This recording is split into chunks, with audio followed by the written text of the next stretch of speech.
Olá, bem-vindos a mais um bate-papo aqui no Ed Talks, que tem o apoio da produtora Play It Again. O bate-papo de hoje, muito agradável, vocês vão aproveitar bastante, é com o Marcelo Ramos. O Marcelo é um garoto, mas com a experiência já grande, mais de 20 anos aí do mercado publicitário, entrosado já com inteligência artificial, como a gente vai ver também. Ele é CEO da Mestiça, uma agência que eu acho que o próprio nome já define, né? A Mestiça, acho que já fica bem clara o posicionamento deles. Marcelo, obrigado. Obrigado você, é um prazer estar aqui. Legal. Só personalidades nesse espaço, então é um prazer, uma honra. Você é uma personalidade. Que isso. Conta um pouco do projeto da Mestiça, depois dos teus investimentos e fala um pouco do núcleo, né, como você estava explicando, por favor. Obrigado, obrigado pelo espaço. A Mestiça tem uma data específica esse ano que a gente completa 10 anos de mercado, né? A gente considera março de 2008 a data da nossa formação. Ela é muito próxima do nascimento da minha filha, né? Eu sou pai. Parabéns, duplamente. Obrigado. Né? Minha filha, o nascimento da minha filha junto com o nascimento da Mestiça é uma coisa muito latente para mim, muito próxima, né? Legal. E como você falou, muitas pessoas me perguntam o porquê do nome, né? E o nome realmente representa o que você já matou a charada, essa questão de miscigenação, né? A gente procurava um nome que fosse diferente, que considerasse um fator importante, que é a gente não imaginava, desde o nosso nascimento, a gente ter que trabalhar em cima de um único canal. A gente sempre imaginou a gente trabalhar em cima de uma necessidade, né? As dores do cliente serem respondidas através de uma boa solução de comunicação, independente do canal. E esse conceito de mestiça surgiu disso. Primeiro, o país mestiço, esse país-continente que nós temos aí de uma mistura e miscigenação que vai do sul ao norte do país, e essa possibilidade de a gente fazer o tudo junto e misturado, né? Claro. Essa questão do entendimento da comunicação como uma solução multicanal. Você estava dizendo, trouxe um anunciante para participar do teu projeto. Pois é, esse ponto que você tocou é importante. A gente talvez, as agências de hoje, as top 50, as novas, as pequenas, as boutiques, as que estão se especializando em alguns canais, elas eu acho que a gente está vivendo um momento de transformação que não vai acontecer novamente, né? Porque a gente pega um conhecimento old school, de que antigamente comprar mídia ou fazer comunicação estava atrelado a vamos dar um exemplo, vamos comprar mídia para 25+, classe AB, segmento de meios e tal, que hoje em dia não existe mais, né, Toninho? A gente tem um universo de oportunidades de relação que o digital trouxe, que agora o mobile trouxe, né? E que 25+, homens, mulheres, classe AB não representam mais grande coisa, né? Dentro desse universo a gente tem vários clusters, né, que tem demandas específicas, diferentes e tal. Então, esse núcleo, que é o núcleo de aceleração de resultados, que a gente inaugurou no aniversário de 10 anos da Mestiça, ele vem de uma dor. A gente há 3 anos faz um trabalho de tentar se aproximar do nosso cliente, entender as dores, montar a jornada e fazer uma comunicação de acordo com cada ponto de contato que aquela mensagem tem com o consumidor. Então é quase como a mensagem certa no lugar certo. Claro. Né? Então a gente divide isso em 4 grandes steps lá na agência, que é a pré-decisão, a decisão, a compra e o pós-compra. E a gente tenta montar um mapa de entendimento de como que eu coloco a mensagem certa em cada canal. E ali você acaba fazendo um mix, porque a gente não pensa no meio, a gente pensa na mensagem e depois adequa isso ao meio. Só que o que aconteceu? A gente é humano, a gente erra. E toda vez que a gente recebeu algum feedback do nosso cliente que não era tão positivo ou que não era positivo, era, poxa, dessa vez vocês não acertaram, não pensaram como se fosse o dono. E aquilo ficou na minha cabeça, Toninho. Desde o ano passado eu venho com essa história de falar, poxa, a gente tenta cada vez ser mais estratégico e às vezes escuta isso do cliente. Onde a gente está errando? O que falta, né, para a gente não ter que escutar isso também? E aí eu fiz um estudo interno, a gente fez um estudo interno, foi bem legal. Fizemos pesquisa para os nossos clientes para entender e saiu uma coisa interessante. Unanimamente que a gente era muito comprometido, muito disposto a ajudar, muito solícito, criativo, né, um bom planejamento estratégico, só que tinha um problema era falta de um entendimento mais profundo sobre o negócio do nosso cliente. Aí fazendo um trabalho de olhar para os nossos próprios problemas, né, eu falei, bom, do meu lado, eu tenho 17 anos de agência de publicidade. Comecei com 16 anos quando vim para São Paulo, para fazer 17, quando me mudei de Porto Alegre para cá. E eu nunca trabalhei em outro universo a não ser agência. Então, por mais estratégico que eu queira ser, eu sou um comunicador. Eu quero fazer uma campanha, eu quero botar uma criatividade na rua, eu quero engajar o nosso cliente. Então, pode ser que por conta disso, em algum momento eu perca o fio da meada, né? E eu não esteja entregando o que o cliente quer. Eu esteja entregando uma excelente comunicação, mas talvez não é aquilo que o cara precisa naquele momento. Para a gente minimizar esse problema, a gente teve uma ideia. Acompanhando um pouco um movimento, inclusive, que o mercado vem fazendo, de grandes players trazerem um diretor de criação para dentro da operação, né? Acho que o último grande movimento, o André Figueiredo ali assumindo a direção de comunicação do Habib's, né? E isso vem acontecendo nos últimos tempos, as assessorias entrando no nosso mercado, as consultorias, né? Falei, opa, será que não existe um movimento contrário que possa ser feito? Para a gente não abrir mão da razão de ser de uma agência, né? Que é inovar, que é pensar criativamente, que é de fato engajar o cliente através de uma emoção e etc. Falei, opa, será que não existe uma brecha da gente trazer o cliente para dentro de casa? Então, acredito que possa existir em alguma outra agência, mas acredito que nós somos a primeira a anunciar isso para o mercado. Então, em março de 2018, a gente anunciou o Núcleo de Aceleração de Resultado, que é a vinda de um profissional de 25 anos de mercado na área de marketing, nunca tinha trabalhado em agência. O último cargo dele ele era o diretor de marketing da Subway no Brasil, Renato Ribeiro, que eu fiquei alguns meses namorando e falando que topa esse desafio. Ele assumiu essa área em março e ele cuida do que a gente chama do briefing para trás. A gente tem uma metodologia onde ele aplica essa metodologia para ajudar o nosso cliente e a agência seja capaz de absorver mais conhecimento do briefing para trás e não só do briefing para frente.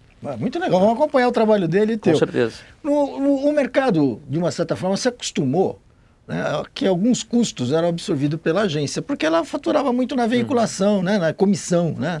Como os meios começaram a se diluir e o processo, principalmente por causa do digital, já não remunera em comissão ou em BV, né? As agências começaram a se afastar um pouco desse negócio que não era rentável e os clientes não queriam pagar. Como é que você vê isso hoje? Primeiro, a remuneração e segundo, se o cliente topa pagar um serviço, porque como ele acostumou a pagar na veiculação, ele não quer pagar o trabalho enorme que dá quando você Com certeza.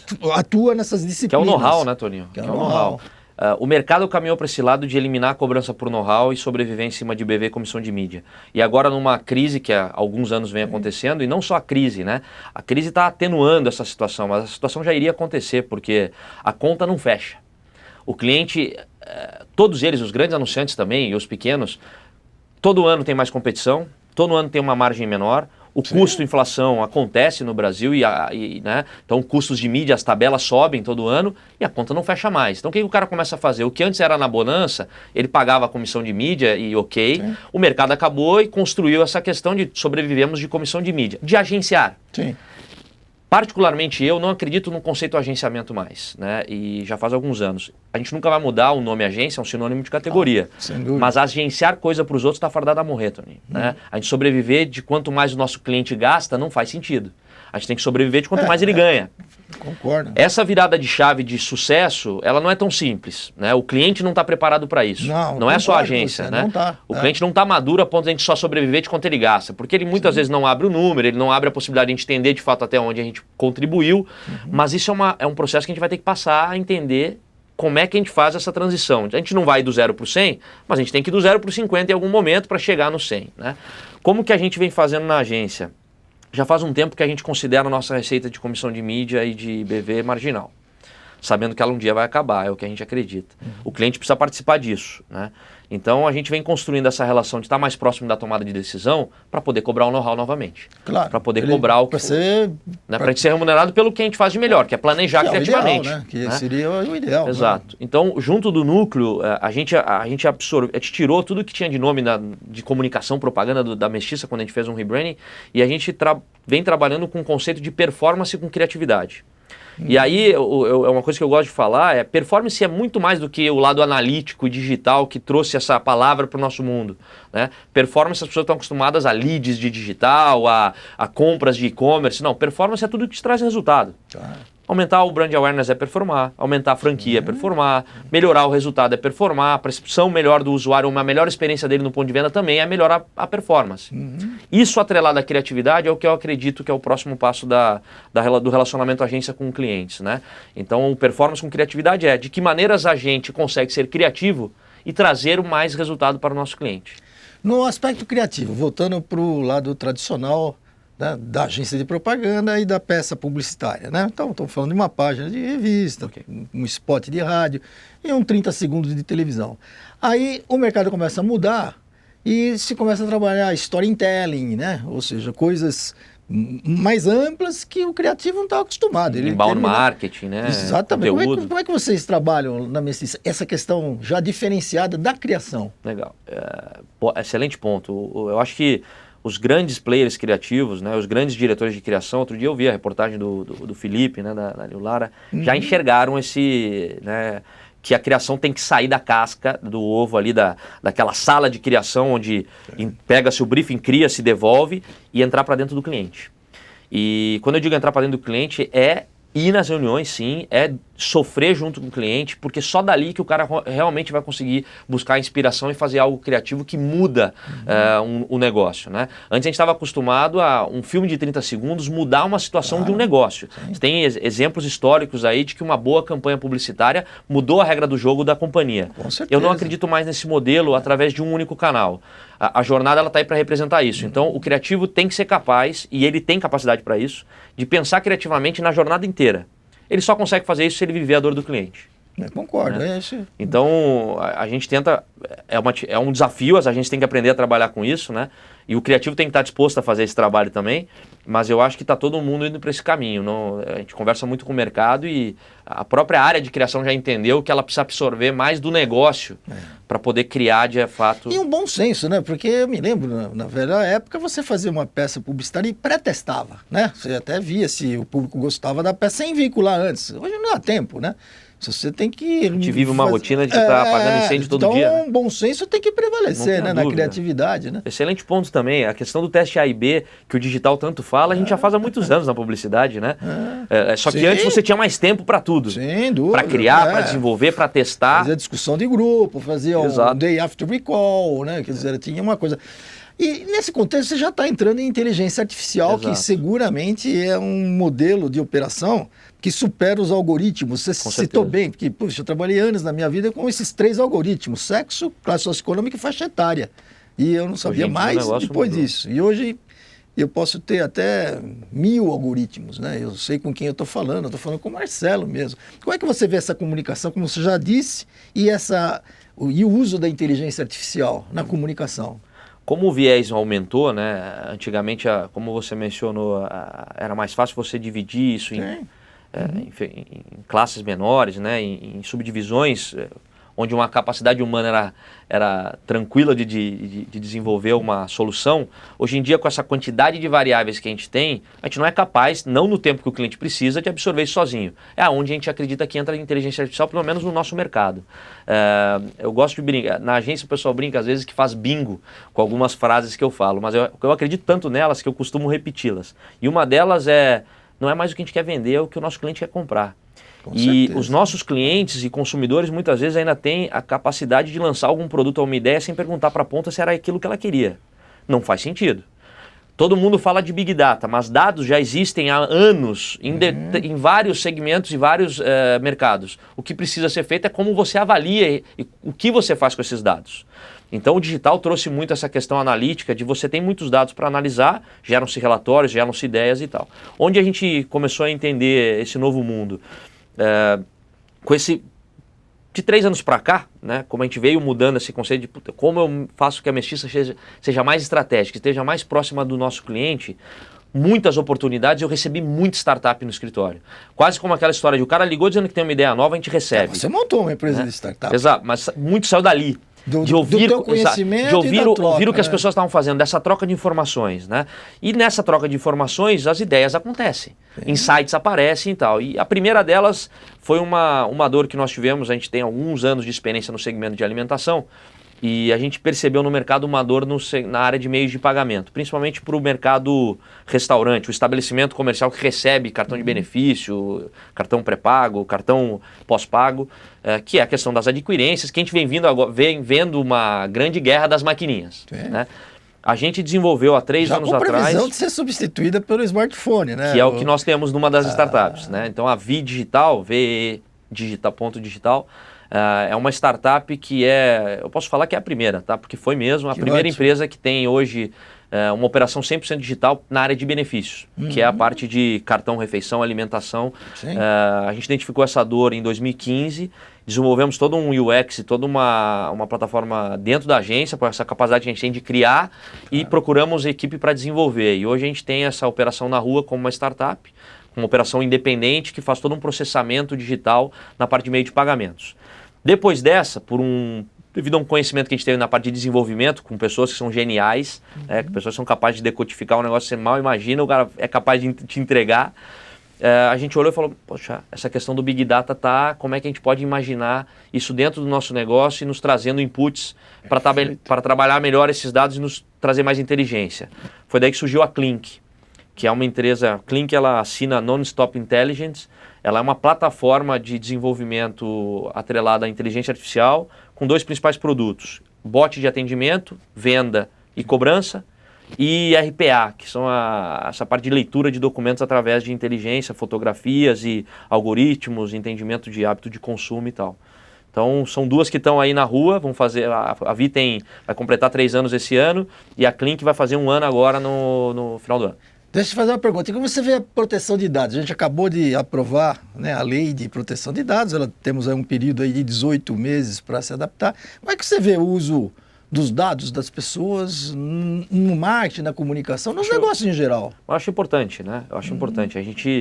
Até porque o digital, a internet, a rede, ela te permite ter uma quantidade de acessos e hábitos de consumo e, infelizmente, não são todas as pessoas que são sérias, né? Sim. Então, quando você pega pessoas que não são sérias, ela pode usar e o Brasil, ele é inundado de fraudes nessa parte por conta disso. Você tem acesso, a pessoa tem acesso ao teu CPF, tem acesso ao teu cartão, tem acesso ao teu endereço, ela compra digitalmente a tua senha. Até você perceber, ou uma área de fraude perceber, já foi. Alguém pagou o pato dessa fraude, né? Então eu acho extremamente importante. O que a gente acredita que pode ser feito?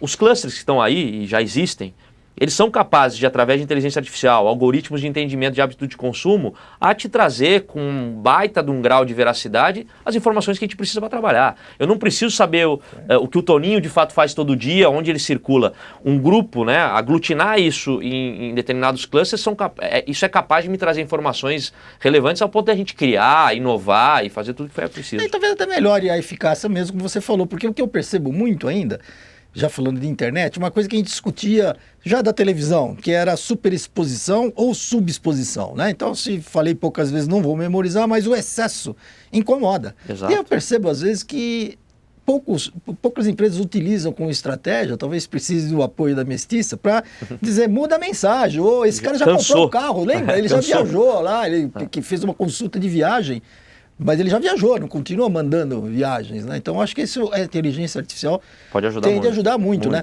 Nós acabamos de ver um fato curiosíssimo, né? Em função até da justiça, foi bloqueada a linha do metrô, a linha 4 do metrô, para usar a inteligência artificial e o reconhecimento de face, né, de imagem, para perceber se a pessoa está alegre ou triste. Isso que ficou muito... Achei absurdamente curioso, porque, poxa vida, se eu estou alegre, eu recebo uma mensagem em X, se eu estou triste, eu recebo uma outra. Mas foi proibido, né? Ou seja, a justiça achou que o uso desse reconhecimento facial com esse objetivo de enviar uma mensagem publicitária dentro do metrô não é devido. A gente vai viver muitos problemas nessa questão, né? Do uso da imagem, dos direitos, né? Como é que a Mestiça, está se preparando para isso? A gente vai viver isso principalmente porque a tecnologia e o digital está tão evoluído que o tempo ou a capacidade que as pessoas têm de criar, que já é alta, vai fazer com que apareça uma série de soluções até o mercado entender que aquilo não deveria estar sendo feito, ela já vai estar na rua e vai impactar alguém. Né? O que a gente está olhando para isso, principalmente por conta da participação que a gente tem nessas 2 startups, é tentar estar um pouco à frente de que maneiras a gente já prevê o que vai de fato acontecer e o que vai continuar. Que vai acontecer muita coisa que vai morrer, não vai ser permitido ou não vai funcionar, mas tem muitas delas que vão ficar aí e vão mudar as regras do jogo. Então, uma coisa que a gente tem feito muito é troca de experiências. Você tocou nesse ponto, acho importante. Independente do segmento, independente do nível de competição, eu acho que as agências têm que trocar experiências. tem espaço para todo mundo. Para quem fizer um trabalho bacana e estiver pensando no longo prazo, tem espaço para trabalhar, porque tem muita necessidade de cliente, desde o topo da pirâmide até a base da pirâmide, né? Então, eu acho que troca de experiência, a gente faz isso na Mestiça através do Mestiça Talks, um espaço que a gente promove no novo escritório, que pelo menos 1 ou 2 vezes no mês a gente promove troca de experiências para entender para onde o mercado está indo. E tem 3 pilares, eu acho que a gente está aprendendo um pouco sobre isso em cima desses 3 pilares. Um é o Talks, que é troca de experiência mesmo, de ouvir o que as pessoas estão fazendo e como estão fazendo e o porquê, suas dores, suas alegrias. O outro é o Learn, que é uma plataforma de conhecimento, onde a gente faz isso para o nosso colaborador e para o colaborador do nosso cliente, que é de que maneiras ele aprende mais sobre as ferramentas novas que estão chegando no mercado, como desde as básicas, Google Analytics, Facebook Ads, até as novas, como RD Station, que é o Inbound Marketing, e outras grandes plataformas que estão chegando aí. E o último, que aí nós estamos aprendendo, que é o Innovation. Até onde blockchain, IoT, inteligência artificial mudam ou movimentariam o nosso mercado. Então, acho que esses bate-papos é o que a gente está fazendo para tentar ver para onde a gente vai. Legal. Bom, Marcelo, te agradeço pela oportunidade. Eu que agradeço, Mauro. Acho que vamos acompanhar esse teu trabalho aí por um bom tempo, viu? Obrigado Eu que agradeço. Batemos aqui um bom papo com o Marcelo Ramos, ele que é CEO da Mestiça e está escrevendo o futuro, com certeza. A gente vai acompanhar isso. Qualquer dia até vou me convidar, falar com a Andréia, se ela deixa aí, eu acompanhar esse teu bate-papo. Tá marcado, quando quiser. Legal. Muito obrigado. Obrigado. E agradeço a Play It Again pelo apoio da produção e até o próximo bate-papo.